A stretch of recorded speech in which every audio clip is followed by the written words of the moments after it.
Buenas tardes, les habla Fernando Díaz, soy arquitecto y junto con Gabriel gerenciamos una empresa constructora que capacita, realiza ingenierías de detalle y montajes exclusivamente en steel framing. En esta oportunidad nos convoca el Colegio de Arquitectos de la provincia de Córdoba, Regional 6, para capacitarlos en esta innovadora técnica constructiva. El curso es teórico y consta de 4 módulos. Se completa con bibliografía y normativas. Está dirigido a quienes deseen adquirir las bases técnicas para desarrollar proyectos y viviendas con altas prestaciones en confort y ahorro energético. El objetivo es promover el montaje eficaz, detectar y resolver problemas presentes en obras, desarrollar un ojo crítico y promover proyectos e ingenierías en steel framing.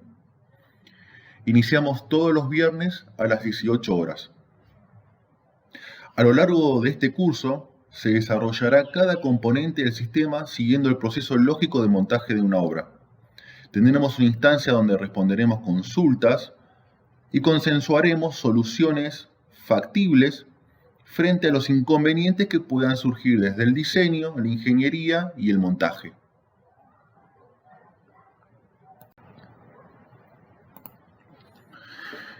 En esta primera charla vamos a hablar sobre la introducción al steel framing. Vamos a ver sus ventajas y desventajas. Vamos a dialogar por qué elegir este sistema constructivo y vamos a ver las diferencias entre el steel, la construcción tradicional y el drywall. Vamos a rastrear un poco la historia y los antecedentes, desde el balloon framing al wood framing. Vamos a ver los reglamentos y normativas vigentes. Analizaremos los paneles estructurales, la transmisión de cargas axiles y sus deformaciones características, y la transmisión de las cargas horizontales y su disipación. Los invito a descargar el archivo Pensar en Steel Framing, cuyo link de descarga se lo hemos enviado por mail en la invitación de esta charla. Vamos a ver un poquito este archivo.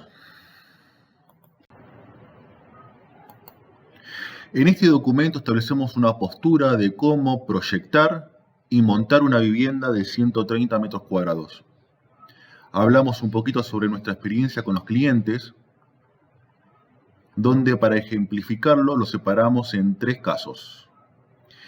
En el primer caso, es el más conveniente, llega un cliente a nuestro estudio, un cliente informado sobre las bondades del steel framing, y nosotros abordamos sus exigencias, más las normativas municipales, para sintetizarlas en un proyecto optimizado en el consumo de recursos de materiales y financieros.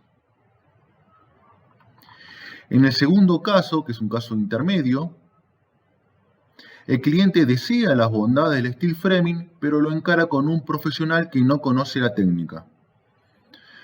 Terminado el proyecto, les impera calcular la estructura portante y es ahí donde llegan a nuestro estudio, para desarrollar a posteriori la ingeniería de detalle. Usualmente su propuesta inicial no se encuentra optimizada, lo que requiere un replanteo general, que suma costes y tiempos en la etapa de proyecto.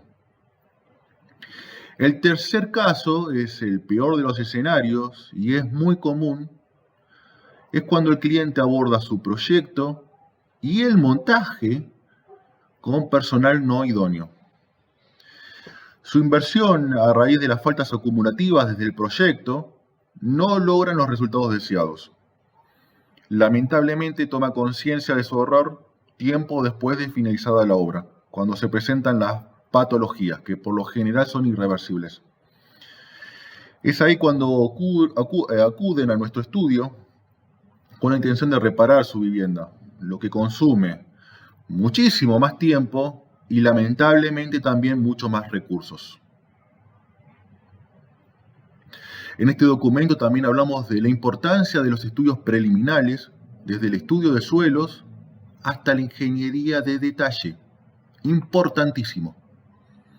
La ingeniería de detalle engloba la memoria de cálculo, el cómputo de materiales y toda la documentación ejecutiva en escala 1:20 y detalles 1:5 para el montaje efectivo de la vivienda. Toda la documentación y la ingeniería se encuentra en 3D, ya que las estructuras en steel frame es una malla tridimensional.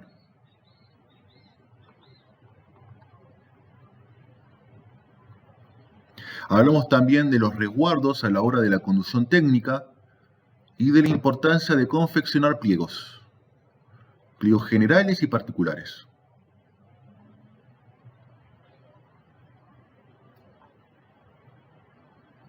Luego, hablamos sobre los costes. Por supuesto que cada proyecto va a tener su cómputo y con él su presupuesto detallado. Pero en una vivienda de 130 metros cuadrados en planta baja podemos tener un coste promedio que ronda en instancia de obra en gris los $400 el metro cuadrado. ¿Qué consta esta instancia de obra en gris? Bien, por supuesto, todo lo que se refiere a fundaciones, todo el montaje de la estructura metálica y el techado, las aislaciones hidrófugas y termoacústicas, todas las instalaciones y el emplacado interior. Resta todo lo que es revestimientos interiores y pisos interiores, que podemos promediar, en ese caso, con una obra terminada, una obra llave en mano, que incluye hasta la pintura, un valor de $700 el metro cuadrado. Como pueden analizar, si lo comparamos con la construcción tradicional, es muy similar en su coste. Hablamos un poquito aquí también sobre cómo abordar los honorarios por proyecto y la conducción técnica. La conducción técnica de estas obras requieren mucha más presencia en el montaje. Detallamos qué es lo que se incluye en la vivienda de estos 130 metros cuadrados y establecemos valores porcentuales para su análisis. Bueno, y después también establecemos una postura a la hora de negociación. ¿Qué es lo que en este conjunto es factible de negociar y qué es lo que evitamos entrar en negociación? Bueno, ¿en qué evitamos entrar o mejor dicho, en qué somos más rígidos a la hora de montar una estructura? Pues bien, en la estructura. Luego todo lo que son terminaciones es todo negociable. Lo que es la última etapa. Calidad de aberturas, revestimientos interiores, exteriores, pintura, carpetas y pisos. En esa etapa es todo negociable. Pero la etapa que incluye desde las fundaciones hasta la estructura, eso rige nuestro conocimiento como profesional.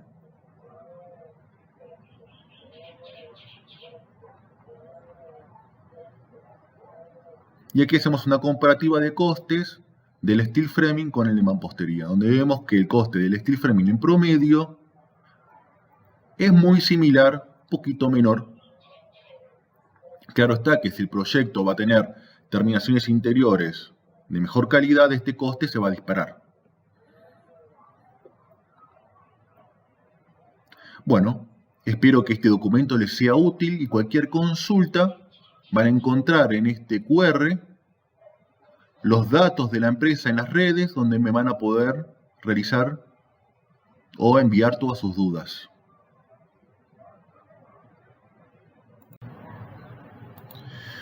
Bien, continuamos. ¿Qué es el steel framing? El steel framing es un sistema constructivo que está formado por un entramado de pórticos construido con perfiles conformados en frío de acero galvanizado.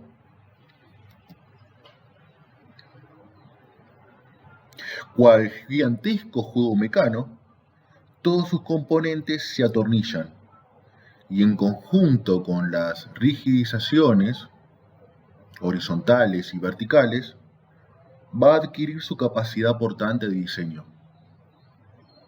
Todo nuestro sistema va a estar anclado a una fundación de hormigón armado. El 25 de enero del 2018 fue un hito muy importante para el steel, porque fue englobado dentro de las técnicas constructivas tradicionales.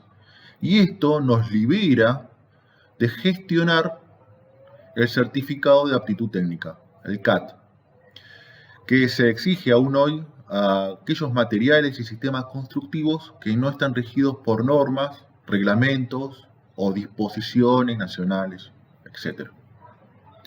¿Cuál es la norma que rige al steel framing? Bueno, hay varias, pero la más importante, la que rige su verificación estructural, es el CIRSOC 303,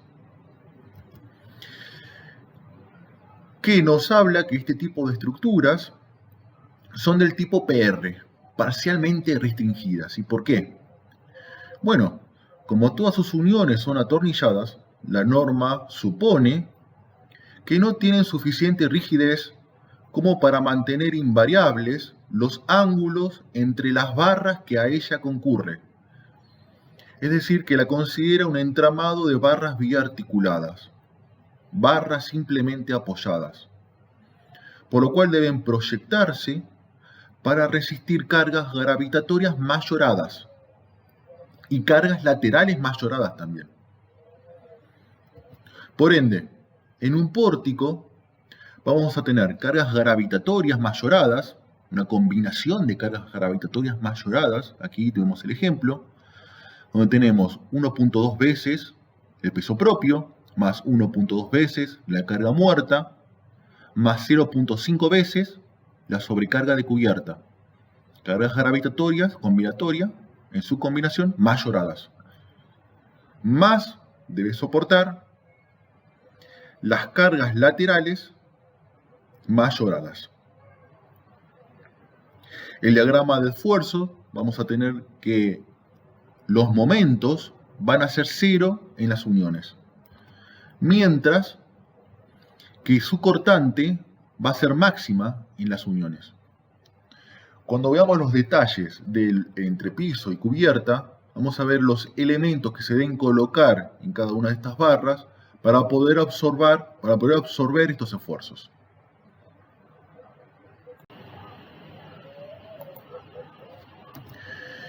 Historia.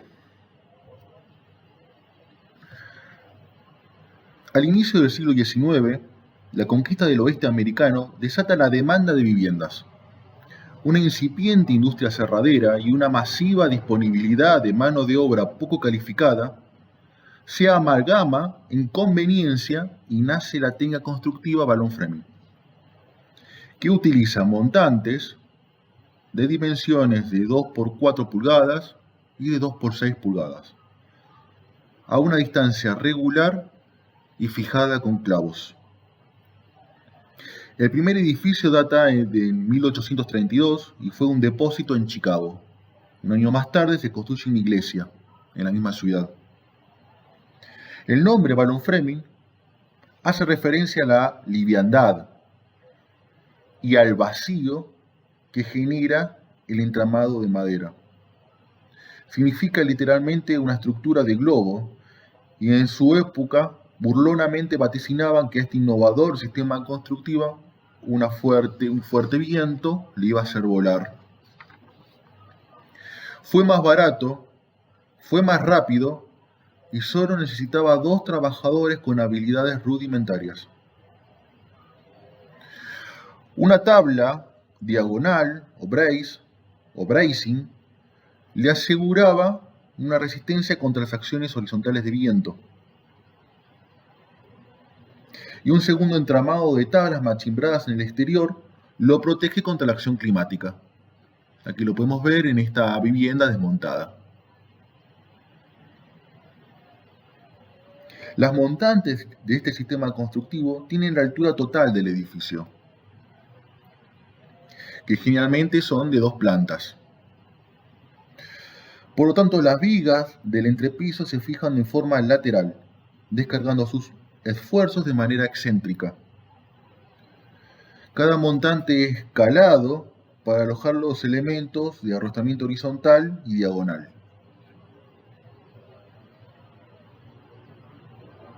En 1871 se produce un incendio en Chicago y este sistema constructivo no aportó mayor seguridad, ya que este espacio vacío propagaba muy rápidamente las llamas desde la planta baja hasta la cubierta, lo cual requirió un replanteo del sistema constructivo, y ahí es donde nace el wood framing. La principal diferencia con el balloon frame es que en el wood framing los elementos estructurales empiezan a tener una descarga céntrica. Además también aparece el blocking, que reduce la luz de pandeo y encapsula el espacio donde se podría propagar el fuego. Esta renovación de la técnica permitió la utilización de montantes de madera de menor dureza, ya que la descarga axial la exige menos. Y se estableció una altura estándar de 2,44 metros, que permitió abastecer con mayor oferta la demanda, reduciendo sus costes. Además, se empezó a prefabricar los paneles en taller en los momentos donde la inclemencia del tiempo no lo permitía. Aquí nace la idea de la industrialización de la vivienda, que se hace realidad por la repetición de partes individuales, haciendo posible la producción masiva, promoviendo bajos costos y altas rentabilidades.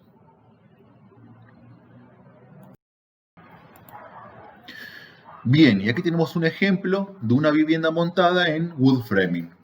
Nótese los montantes que están panelizados y se encuentran encapsulados con los blocking que le van a reducir su luz de pandeo. Continuemos. En 1933, en la Exposición Mundial de Chicago, se presenta una vivienda que cambia el esqueleto de madera por perfiles de acero. Esta solución no prospera porque requiere una mano de obra calificada para soldar las uniones. Recuerden que este sistema constructivo se nutre de personal con habilidades rudimentarias, con habilidades básicas. Esto encarecía el precio, que además se sumaba a que el metal en esa época era mucho más costoso que la madera. Todo esto cambia después de la Segunda Guerra Mundial, porque hay una abundante oferta de la producción de acero dado al periodo de posguerra, que se nutre o que encuentra mercado en aquellos países devastados y ocupados por la economía norteamericana.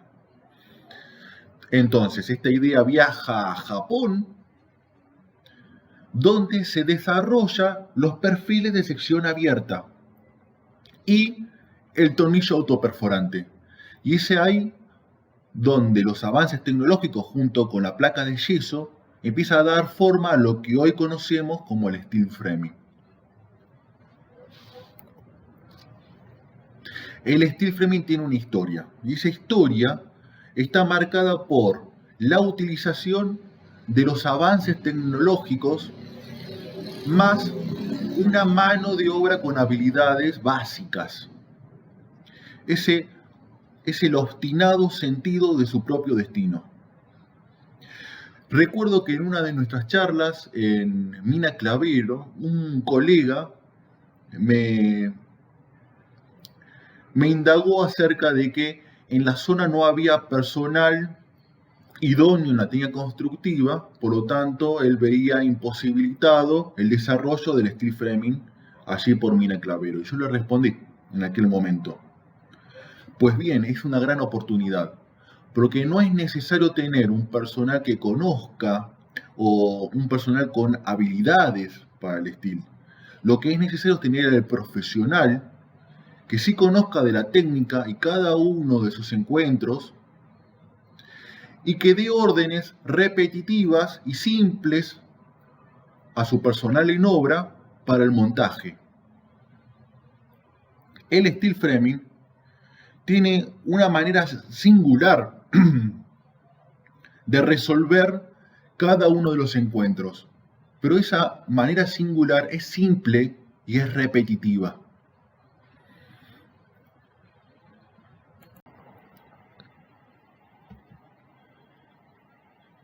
Antes de continuar, quiero hacer una diferenciación entre un sistema constructivo portante y otro no portante. El steel framing es un sistema constructivo portante. ¿Por qué? Porque es capaz de transmitir los esfuerzos verticales y horizontales hacia las fundaciones, donde sus perfiles cumplen con la norma IRAMIAS U500-205 y la norma IO, la norma IRAMIAS U500-258. El calibre de estos perfiles es como mínimo 0,89 y su alma, ala y labio son lisos.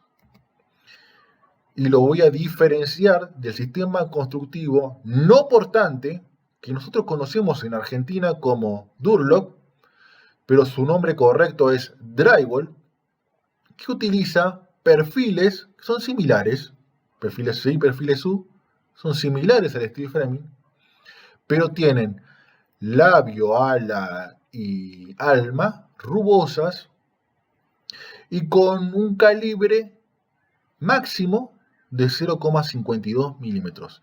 Estos no tienen capacidad de transmitir esfuerzos axiles y horizontales a las fundaciones. Sirven solo para materializar un muro interior o sostener un silorazo suspendido.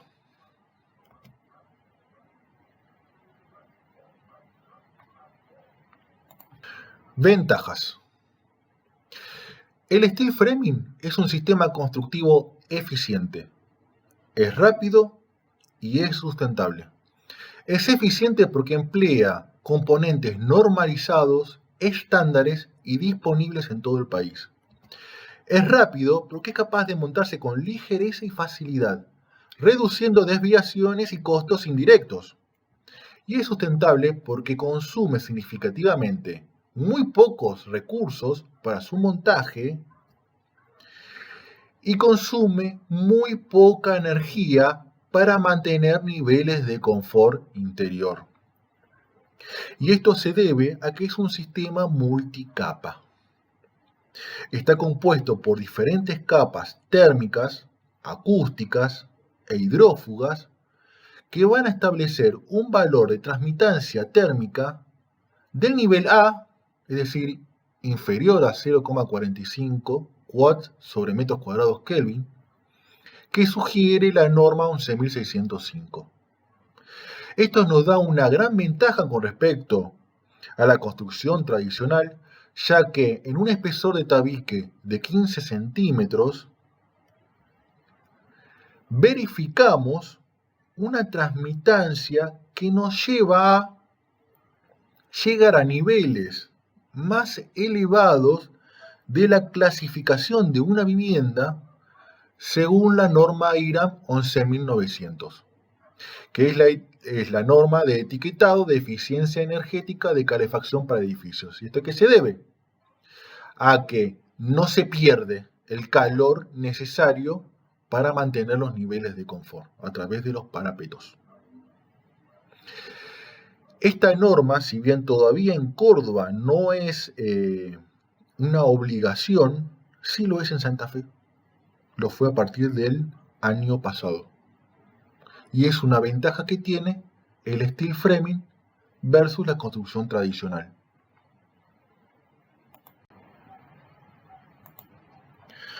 Otra ventaja del steel framing es su performance con los empujes laterales del sismo.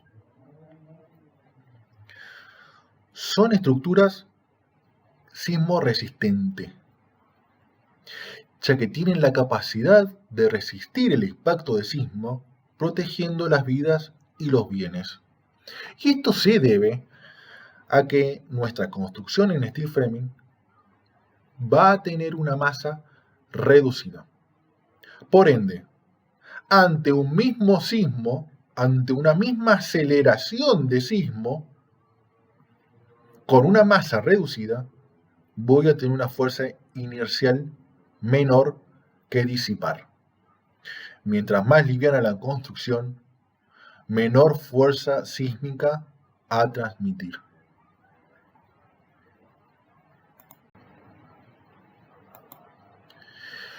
Bien, ahora vamos a comparar nuestro tabique de steel framing con el muro de mampostería. Pero vamos a compararla con las mismas prestaciones termoacústicas. Vamos a comparar manzanas con manzanas. Entonces, traemos nuestro tabique de steel framing con terminación AVES, que va a tener una transmitancia térmica, un K, de 0,4. Y vamos a buscar una solución tradicional, una transmitancia térmica similar. Y lo ejemplificamos, por ejemplo, con un muro tradicional doble de ladrillo macizo exterior, más bloque cerámico, con aislación en su centro, una aislación térmica con EPS de 3 centímetros. Esto nos va a dar una transmitancia térmica de 0,58. Nótese de que la transmitancia térmica del ejemplo tradicional es de menor performance que el tabique del steel framing. Además que el muro tradicional va a consumir un espesor de 32 centímetros, mientras que el tabique de steel framing ocupa o consume un espesor de 15 centímetros. Las incidencias de materiales y manos de obra van a ser diferentes. Vamos a tener una menor incidencia de mano de obra en el montaje de steel framing versus la de mampostería. ¿Y esto a qué se debe? Y se debe a que es mucho más ligero, mucho más rápido la construcción en steel framing. Por lo tanto, vamos a tener menos problemas con el personal, menos gastos indirectos, menos tiempo con probabilidades de algún accidente en obra. Los tiempos se van a ver reducidos. Para montar una vivienda de 75 metros cuadrados, y esto es fuente de Consul Steel, vamos a tener un promedio de 2 meses, mientras que para montar la misma vivienda en mampostería nos va a llevar 6 meses.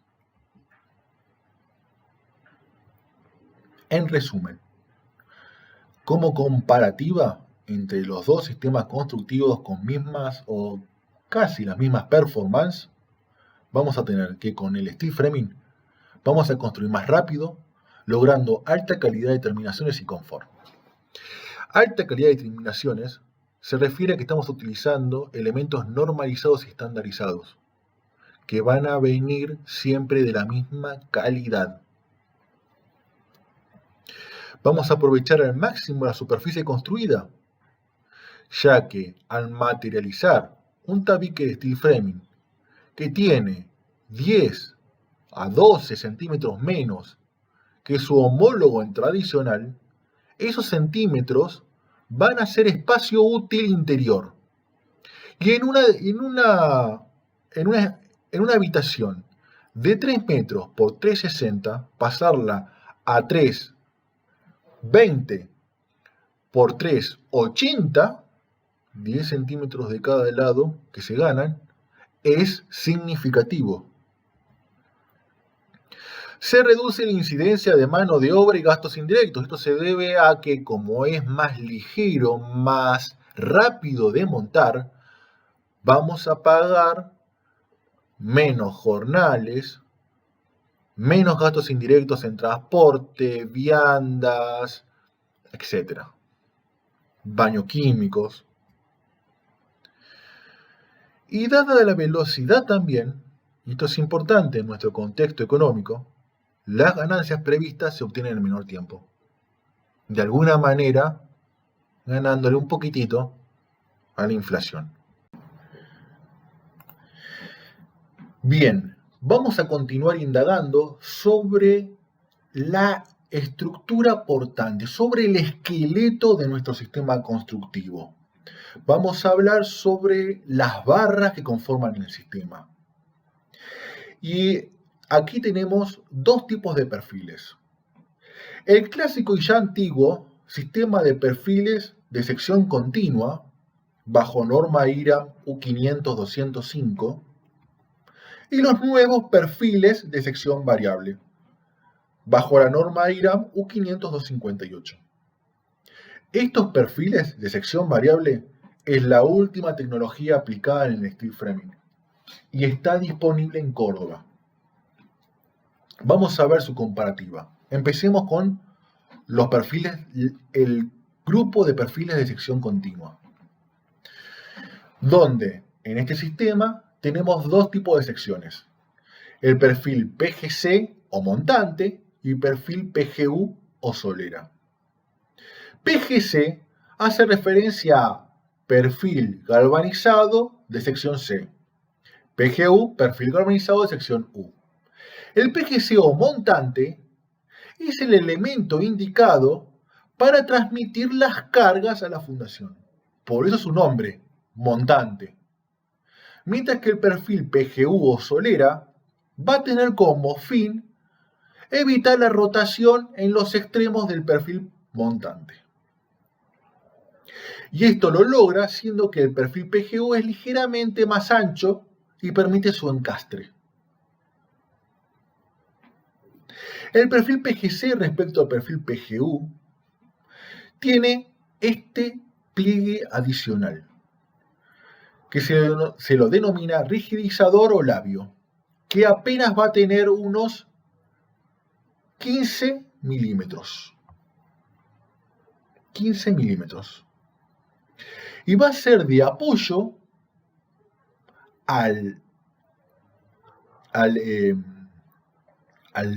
ala junto con el alma.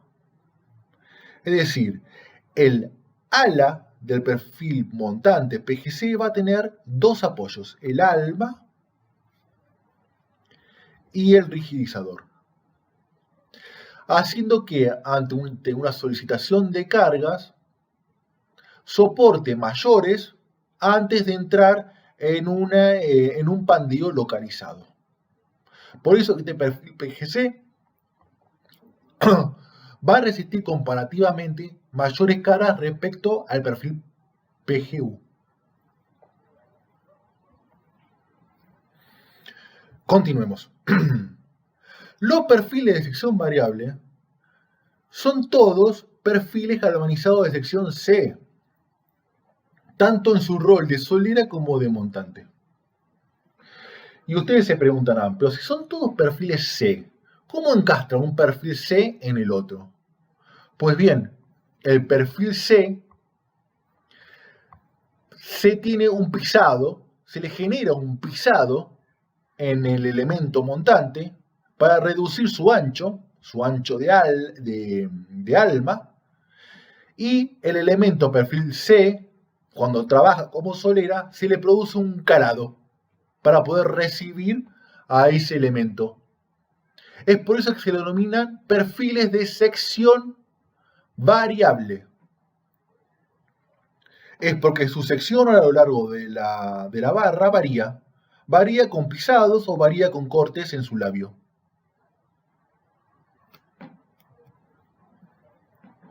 ¿Sí? Este elemento, que está destinado a ser strapling o solera, tiene diferentes procedimientos que hace que encastre un perfil C con el otro. En este caso, con cortes. En el elemento montante va a haber un pisado.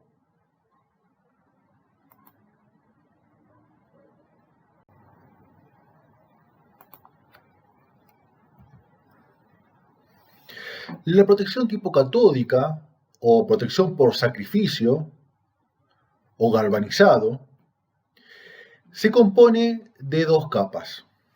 La primera es una aleación de hierro y zinc en contacto con el acero base y una capa de zinc superficial. Cuando está en contacto en un medio húmedo, el zinc es el que se corroe primero. Por eso se deriva el nombre protección por sacrificio. Además, y esto es lo más importante de esta protección, el zinc es un metal electronegativo respecto al acero, generando una diferencia de potencial electroquímico entre el zinc y el hierro. Cuando el hierro queda expuesto, el zinc de la superficie se sacrifica en parte, recubriendo la zona expuesta. ¿Sí? Aquí lo vemos en esta imagen. Cuando queda expuesto el hierro base, el zinc de la superficie se sacrifica, recubriendo la zona expuesta. Esto es dado la diferencia de potencial electroquímico, que en comparativa con otro elemento de protección, por ejemplo, una pintura, cuando queda expuesto el acero base, este se oxida, levantando el resto de la protección, descascarándose.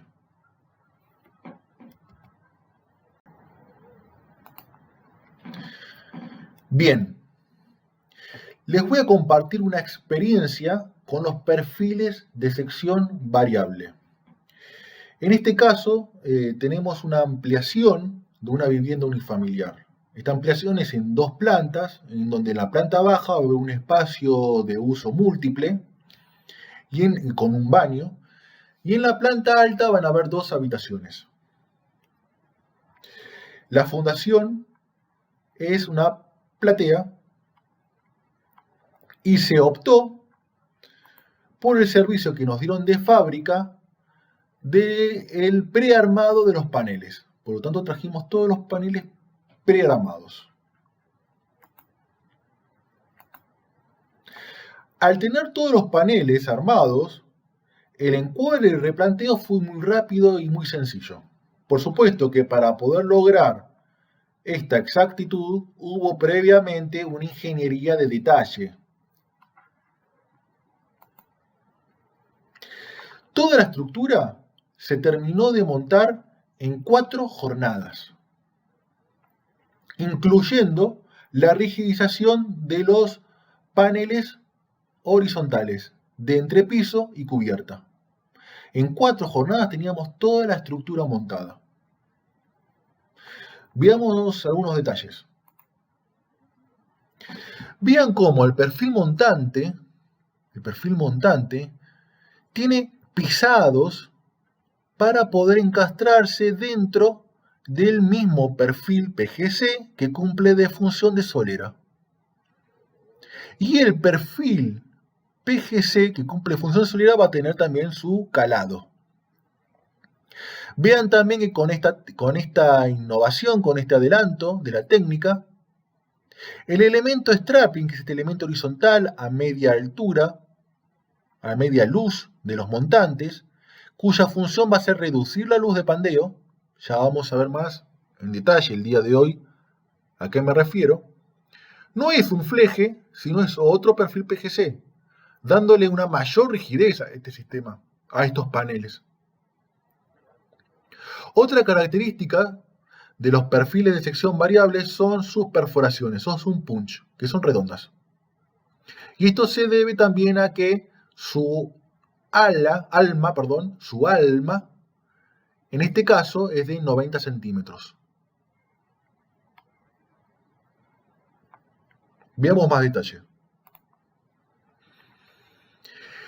Estos perfiles que fueron cortados también fueron preperforados por la misma máquina que los conforma y le genera este almendrado, esta hendidura, que hace que no haya ningún tipo de equivocaciones, que el lugar donde va el tornillo es ese, exactamente. Y además, como está preperforado, este tornillo deja de ser punta mecha para pasar a ser un tornillo Phillips.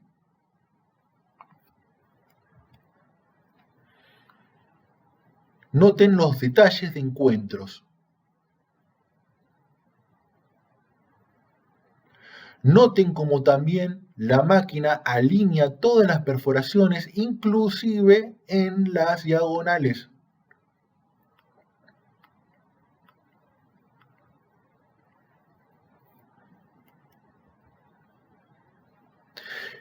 Este avance tecnológico tiene muchísimas ventajas.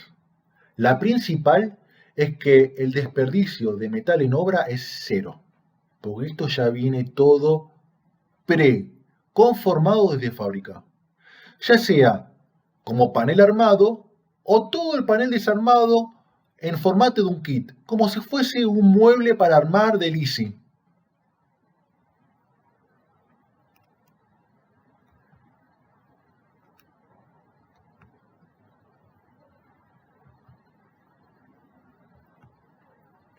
Una desventaja es que este sistema no permite modificaciones de último minuto.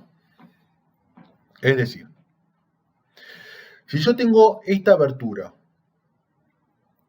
y nuestro comitente sube al entrepiso y vio la vista que tiene hacia las sierras y pretende una abertura mayor, este panel no lo puedo modificar in situ.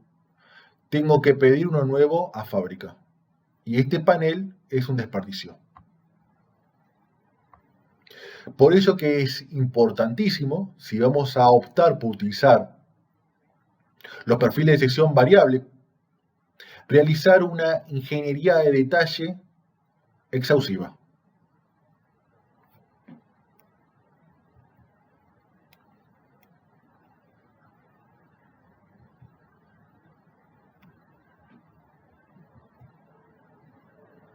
Vean la vista que tiene esta ampliación, ¿no?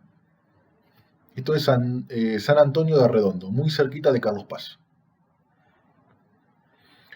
Esta ampliación sumaron 80 metros cuadrados y se culminó en 2 meses y medio.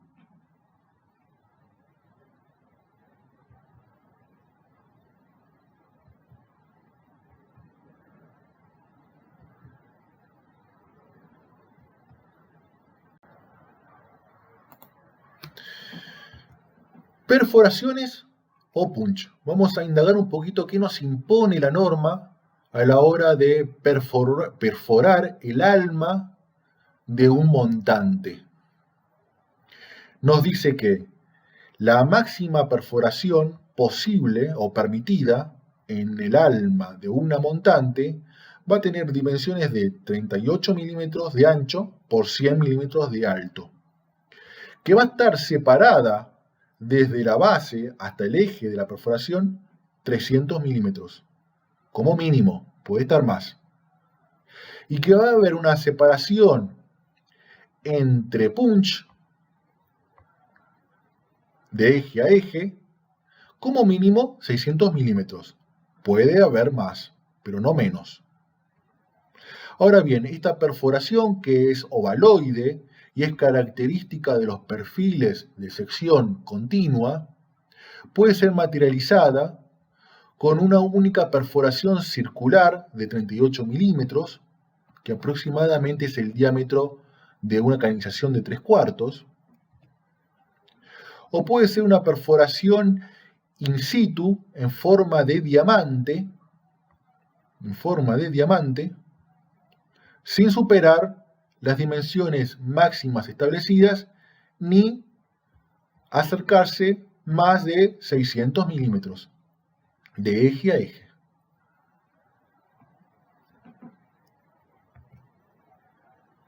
Ahora bien, en un perfil de sección continua, con las perforaciones ovaloides características, vamos a recibir perfiles de 6 metros de desarrollo con esta cantidad de perforaciones. Estos son los perfiles generalmente de la conformadora Barbieri. Para atrás, con la conformadora Barbieri nos da los perfiles de longitud total 6 metros, con la primera perforación separada de su extremo a 300 milímetros, como nos indica la norma, y después entre perforaciones cada 600 milímetros. Esto nos posibilita a cortes de 240, por ejemplo, donde al cortarlo en esta dimensión vamos a respetar la norma de tener la perforación a más de 300 milímetros. O bien a cortes de 2,60 m o 2.643 milímetros, donde cortamos aquí, desechamos este punch y volvemos a cortar otro perfil de 2,64 m. Entonces tenemos que la primera perforación desde el borde hasta el eje es más de 300 milímetros. Entre perforaciones en el tramo tenemos más de 600 milímetros. Y en la última perforación y el borde tenemos más de 300 milímetros, 486. Cumplimos con norma, con un corte de 240 y con un corte de 264. O bien podemos tener otro corte de 300 milímetros, sin ningún desperdicio. Claro que podemos tener cortes, por ejemplo, a 1,80 m. Si hacemos un corte por aquí.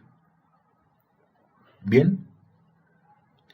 Hay otra conformadora de perfiles de sección continua que se llama tubos argentinos y tienen unas perforaciones más distanciadas. El primero, por supuesto, está a 300 milímetros del borde, como indica la norma, y luego, entre perforaciones intermedias, tienen 1,20 m.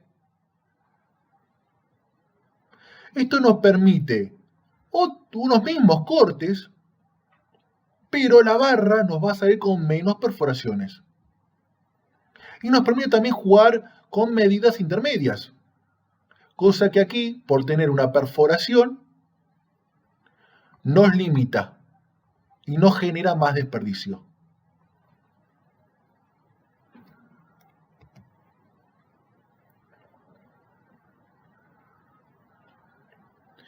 Cuando el perfil PGC va a trabajar como cabio, ya sea un cabio de entrepiso o un cabio de cubierta, tiene que respetar las mismas consideraciones del apoyo.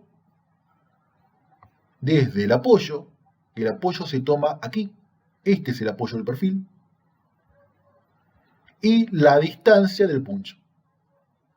Que si tomamos desde el apoyo hasta el eje de este ovaloide, tenemos 300 milímetros.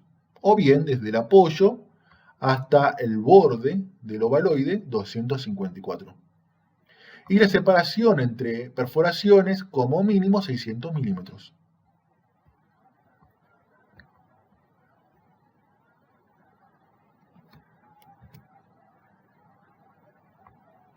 ¿Sí? Aquí tenemos un ejemplo compuesto, donde tenemos un montante con la perforación reglamentaria, a distancia reglamentaria, y un cabio con la perforación a distancia reglamentaria. Este ancho, 38 milímetros, nos permite pasar una cañería de 3/4, máximo 3/4. Lo mismo que en el cabio del entrepiso o cubierta. Y esta perforación puede ser una única perforación circular o romboidal, sin que se excedan las medidas.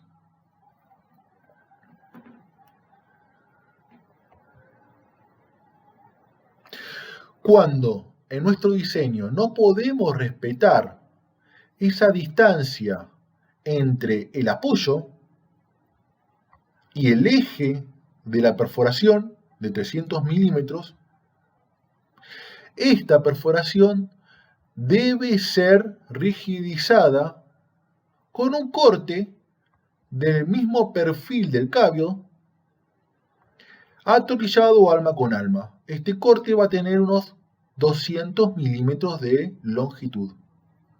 De esta manera, este elemento cabio va a mantener su capacidad portante nominal. En el caso contrario, debe ser analizado según norma CIRSO 303.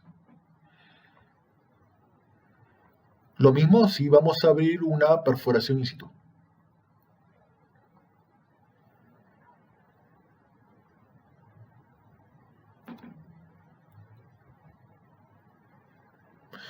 cuando tenemos un montante y debemos abrir una perforación sin penalizada por norma, es decir, que no tiene una distancia mayor a 600 milímetros, lo mismo. Para que este perfil montante mantenga su capacidad portante nominal, esta perforación debe ser rigidizada con otro corte de perfil PGC atornillado alma con alma, de longitud, este cortecito de longitud, 200 milímetros.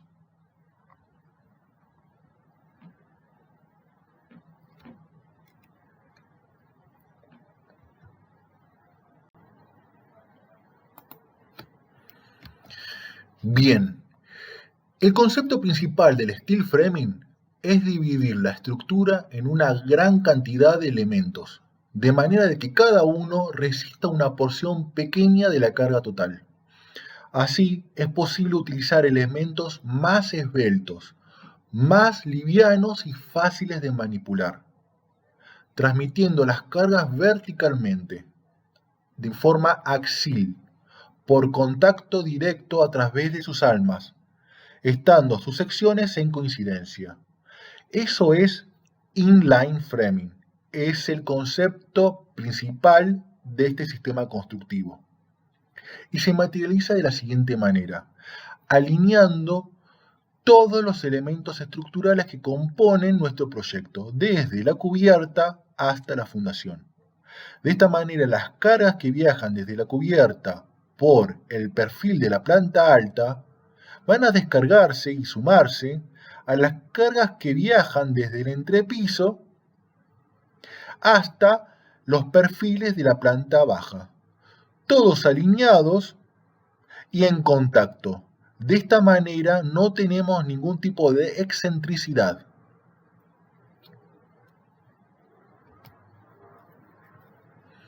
En este detalle podemos ver cómo las almas se alinean y los perfiles miran todos para el mismo sentido, para el mismo lado.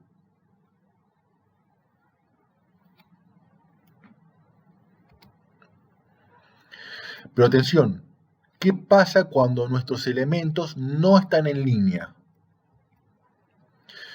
Pues bien, las cargas que viajan desde la cubierta, en este ejemplo, van a llegar y sumarse con las cargas que viajan del cabio del entrepiso y van a descargar a este perfil solera que va a estar en su posición de menor inercia y que va a tener una capacidad portante muy reducida, produciendo grandes deformaciones en el sistema o el colapso. Para poder redistribuir estas cargas de manera segura, necesitamos un elemento estructural ubicado en su momento de mayor inercia. Por ejemplo, un dintel. Más adelante vamos a ver más detalles de qué es, cómo se materializa este dintel. Pero les adelanto, son dos perfiles PGC en forma vertical, es decir, en su sentido de mayor inercia, que son capaces de retransmitir las cargas.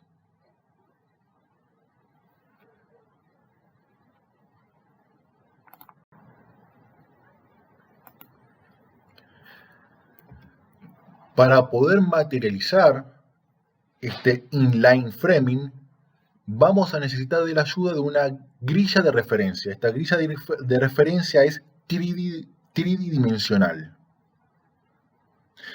que nos va a ayudar a modular cada uno de nuestros elementos estructurales y alinearlos en el espacio.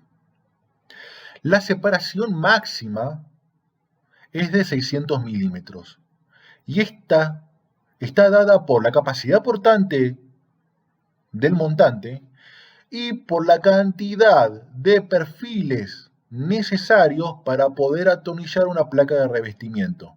Por ejemplo, la placa de roca de yeso requiere para su lado más corto, que mide 1,20 m, 3 puntos de anclaje, 3 puntos de apoyo donde atornillarla. Por lo tanto, nos da una modulación máxima de 600 milímetros. Ahora bien, esta modulación que tiene un límite que nos da la placa y la capacidad portante del perfil, puede tener una modulación mínima de 400, 200, 253 o 10 o todos pegados. Es decir, solo tenemos una separación máxima, pero de separación mínima podemos irnos a la modulación que requiera el proyecto, que requiera por sus solicitaciones.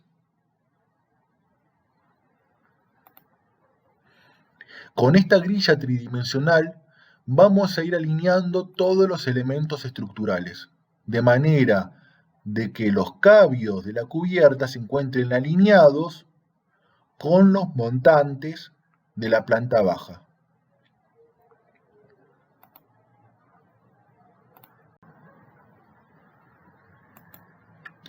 Una vez modulado tridimensionalmente nuestro proyecto, debemos empezar a analizar cada uno de los encuentros. Empecemos analizando los encuentros entre paneles. Un panel de encuentro doble, que es cuando el panel se encuentra con otro y forma una esquina. Esta cantidad de montantes nos va a permitir tener un sustento primero de vinculación entre paneles desde el alma y el ala, del panel 1 con el panel 2, y también vamos a tener superficie para poder atornillar los paneles exteriores y el panel interior. Aquí podemos atornillar el panel interior. También podemos materializar el mismo encuentro con un perfil menos.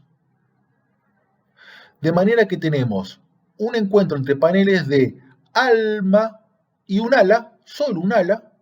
Este encuentro va a tener una capacidad de resistir las cargas menor a la anterior. Pero tenemos superficie para atornillar los paneles exteriores e interiores de igual manera.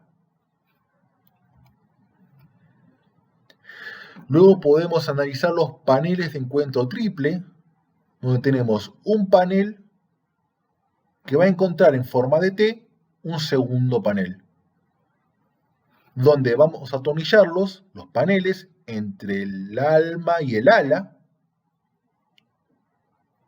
y alas, dos alas para atornillar, y tenemos superficie para atornillar el panel exterior y para materializar y atornillar los paneles interiores. Este mismo encuentro lo podemos materializar con un perfil menos de la siguiente manera. Repito, este encuentro, ante las cargas horizontales perpendiculares al panel 2, en este sentido, va a tener una resistencia menor con respecto al anterior por el hecho de tener dos perfiles menos en el sentido de mayor inercia, ¿no? Pero mantiene la superficie de atornillado de paneles, tanto al exterior como al interior.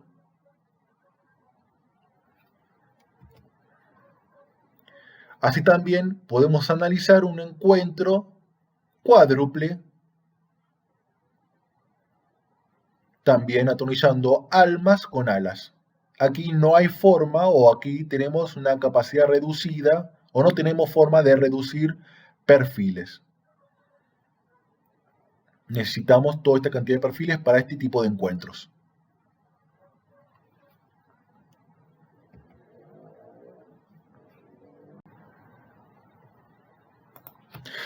Bien, continuamos con el análisis de los paneles. Iniciemos con el panel simple. El panel simple está compuesto por montantes y soleras. Las montantes están a una distancia regular. Las perforaciones están a una distancia reglamentaria. Y aparece un tercer elemento que es este fleje en la cara exterior e interior. Este fleje que va a trabajar como strapling, que su función va a ser reducir la luz de pandeo. Más adelante vamos a ver qué es y por qué está aquí. Este panel va a estar anclado en nuestra fundación de hormigón armado, pero no va a estar en contacto directo. Va a haber un tercer elemento que es esta cinta autoadhesiva de espuma de polietileno, o vulgarmente conocida en Argentina como banda acústica, que va a evitar que nuestra solera inferior se raye excesivamente con la rugosidad de la fundación y pierda su protección galvánica. Y además también esta cinta, al tener un espesor, va a tomar esa diferencia que existe entre lo plano y perfecto, que es esta solera, y lo rugoso e imperfecto, que es nuestra fundación, cerrando todo pequeño intersticio. Luego tenemos este vano en un panel no portante. Y este panel es no portante porque no tenemos una carga de entrepiso o de cubierta que debamos retransmitir a la hora de abrir esta abertura. Esta abertura que puede ser una ventana o una puerta. Como no tenemos cargas importantes para retransmitir, nos damos cuenta que este panel es no portante. Y además tenemos una separación entre montantes mayor a que la que deberíamos tener en un panel portante, que tenemos una distancia menor.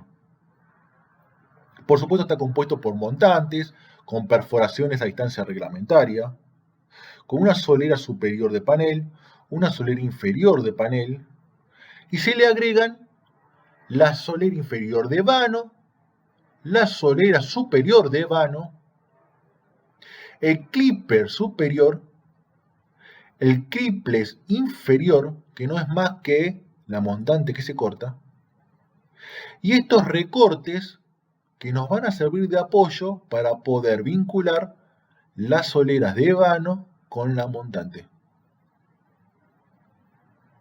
Sigamos.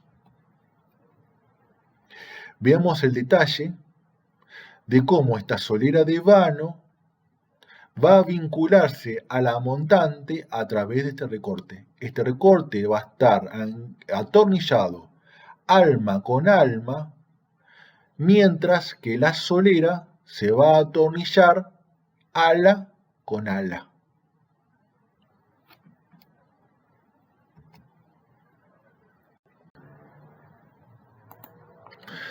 Continuemos con este panel portante y su vano. Este panel es portante porque llegan cargas de un entrepiso y o cubierta que debemos retransmitir para poder abrir este vano. Esta retransmisión es a través de un dintel. Vamos a ver un poquito más del detalle del dintel a continuación. Vamos a nombrar las partes. Montantes a una distancia regular. Fíjense en que en paneles portantes las distancias son más acotadas. Por supuesto que las montantes tienen perforaciones a distancia reglamentaria. Tenemos solera superior de panel, solera inferior de panel. El elemento king, aquí tenemos un king doble, aquí tenemos un montante más dos jacks, denominado king doble. Solera superior de vano, solera inferior de vano, el recorte, cuyo detalle vimos hace minutos. Clipper inferior, clipper superior, solera de dintel y el dintel.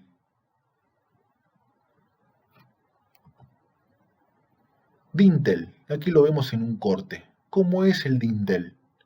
El dintel son dos perfiles PGC ubicados en el sentido de mayor inercia que se van a apoyar a estos dos elementos jack, que son montantes, y se van a vincular a través de este recorte PGU a este otro elemento montante. En los tres, el elemento montante que va desde la solera inferior de panel a la solera superior de panel, más los jacks, que van de la solera inferior de panel hasta la solera del dintel para hacer su apoyo, se denominan king. Dintel. Aquí lo tenemos en un detalle donde vemos los dos perfiles PGC que van a apoyarse sobre el elemento jack. Junto con este montante van a conformar el king. En este caso tenemos un king simple. Este recorte de PGU es muy importante, no debe olvidarse, y va a ser el que vincule el dintel con este montante. Y va a evitar que el dintel rote. Es muy importante su ubicación.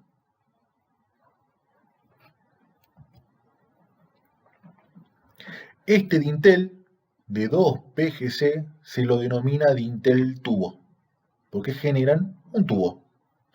A la hora del cálculo estructural, se va a tomar cada una de sus piezas en forma independiente. Por lo tanto, cada PGC va a resistir la mitad de las cargas que llegan a él.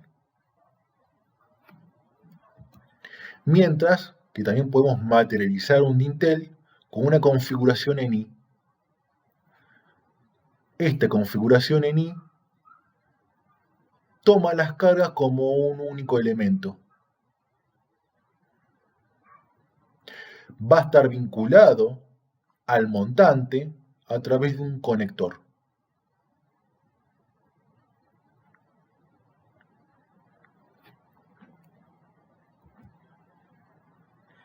No olvidar este recorte de solera, vuelvo para atrás, este recorte de solera de PGU que va a vincular mi dintel tubo con mi montante y va a evitar que este dintel rote.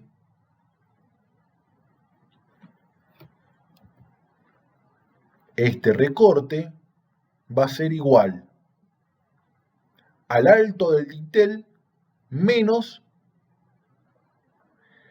el ala de la solera superior del panel.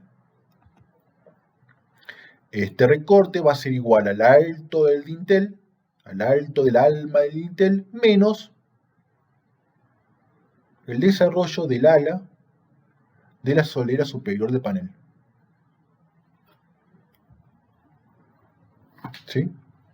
No debe olvidarse.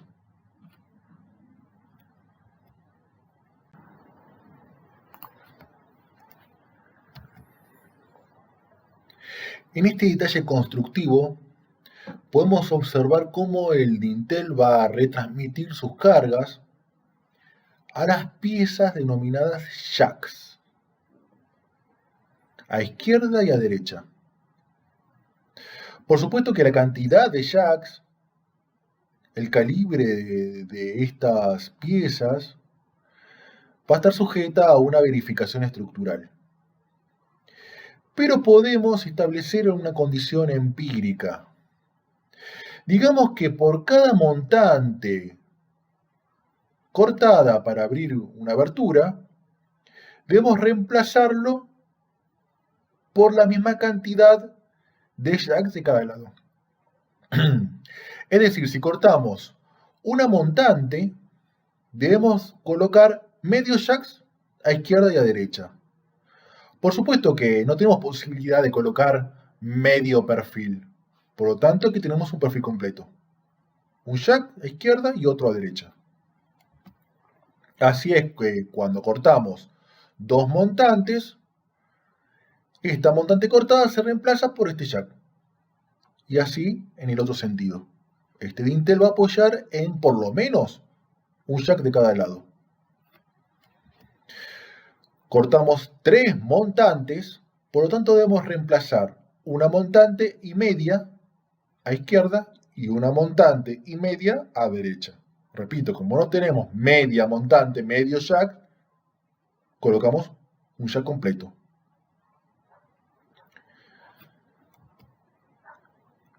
Así cuando cortamos cuatro montantes, dos jacks de cada lado.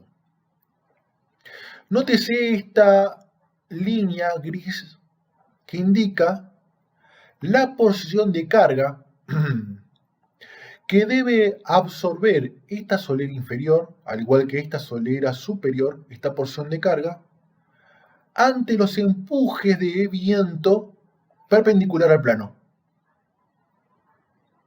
La solera va a tener una capacidad reducida de transmitir, de resistir las cargas, ya que carece del labio rigidizador, por lo cual va a aumentar su calibre de chapa para poder verificar. Estos calibres de solera superior y solera inferior, en vanos de estas dimensiones, de 2 metros, 1,50 m, 2 metros, por lo general ascienden a calibres de 1,6 o de 2 milímetros, que es un calibre muy superior al que va a mantener la solera superior de panel o la solera inferior de panel.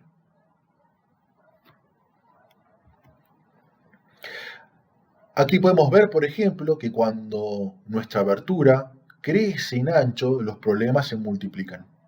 No solo debemos reemplazar por cada montante un jack en forma empírica, repito, esto debe estar verificado en cálculo estructural, verificado estructuralmente, sino que también puede llegar a suceder que nuestro dintel no verifique y requerramos un reticulado.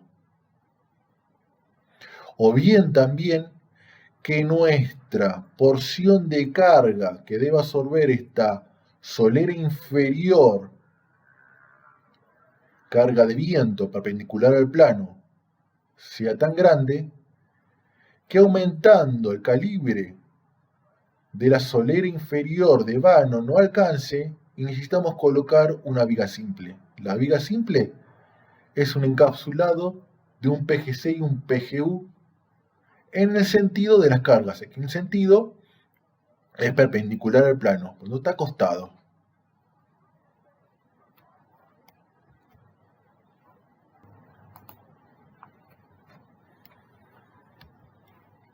Veamos más en detalle esta conjunción de jacks y montante que conforman el king.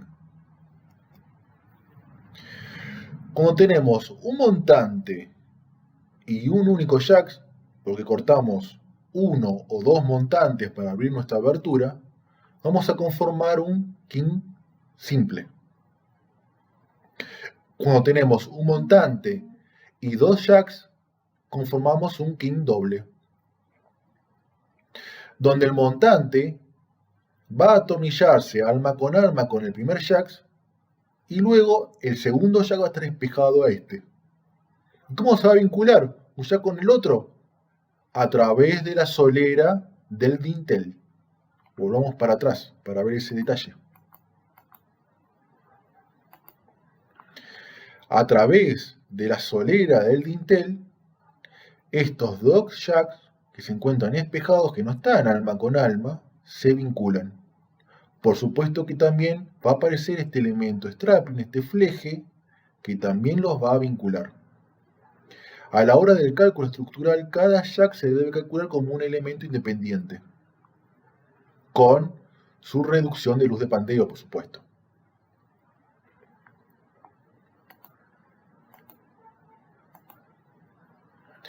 Cuando tenemos un montante y tres jacks, se lo va a denominar king triple. Lo mismo, tenemos el montante que va a estar vinculado alma con el primer jack, que va a estar espejado con los otros dos jacks que van a estar vinculados alma con alma. ¿Sí? La vinculación alma con alma siempre es con tornillos hexagonal de 10 por 3/4, cada 15 centímetros entre bolillos, es decir, no alineados. Ya vamos a ver más detalle.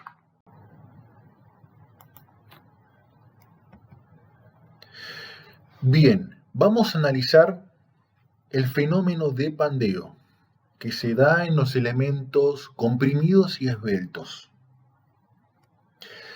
En este momento voy a requerir su mayor atención. Les comentaba hace rato de este elemento, vuelvo para atrás, de este elemento strapling, que es un fleje que tiene 50 milímetros de ancho por un calibre de 0,9 o de 1,24, que va a reducir la luz de pandeo. Pues bien, vamos a analizar un poquito qué es eso.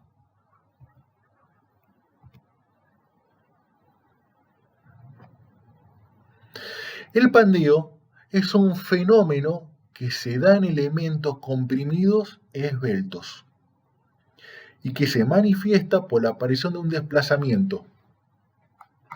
Este desplazamiento hace que la barra colapse.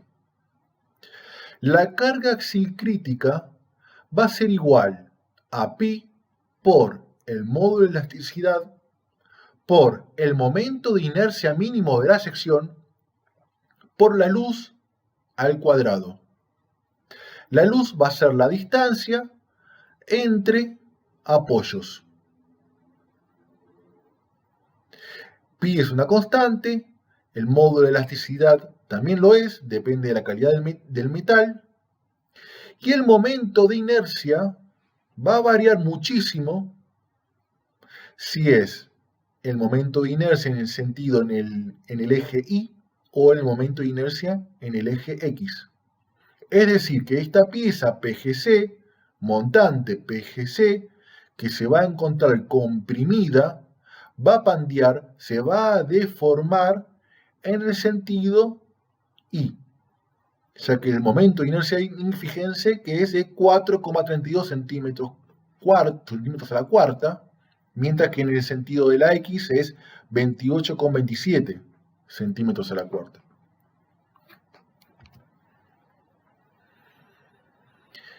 Cuando este elemento va a tener una carga crítica, este elemento montante se va a deformar de esta manera. Por lo cual vamos a utilizar un elemento fleje que nos va a cortar la distancia entre apoyos. ¿Cómo nos va a cortar la distancia entre apoyos? Porque va a solidarizar montante con montante. De esa manera, la carga crítica admisible para el mismo perfil se va a ver incrementada, ya que la luz de pandeo va a ser la mitad.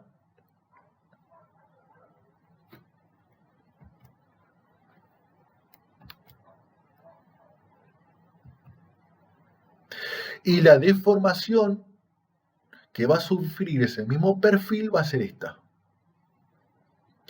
El mismo perfil con esta reducción de la luz, es decir, la distancia entre apoyos,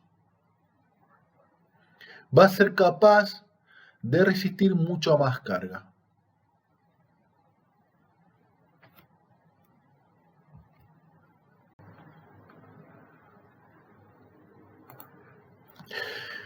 Esta luz de pandeo se va a ver reducida por un apoyo intermedio que va a estar materializado por este fleje Strapling. Este fleje se va a materializar en sus extremos por un blocking. El blocking es el bloqueo sólido que se materializa con un corte de PGU más un perfil PGC encapsulados, donde se va a atornillar el fleje Strapling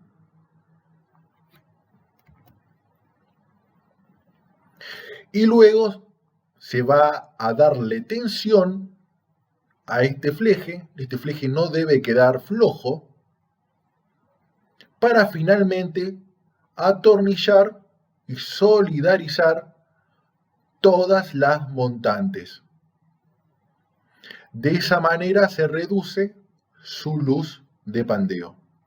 Atención, este fleje strapping debe quedar firme, muy tenso. Tenso como la cuerda de un violín. Para tensar ese fleje hay un elemento muy simple que lo vamos a ver un poquito más adelante.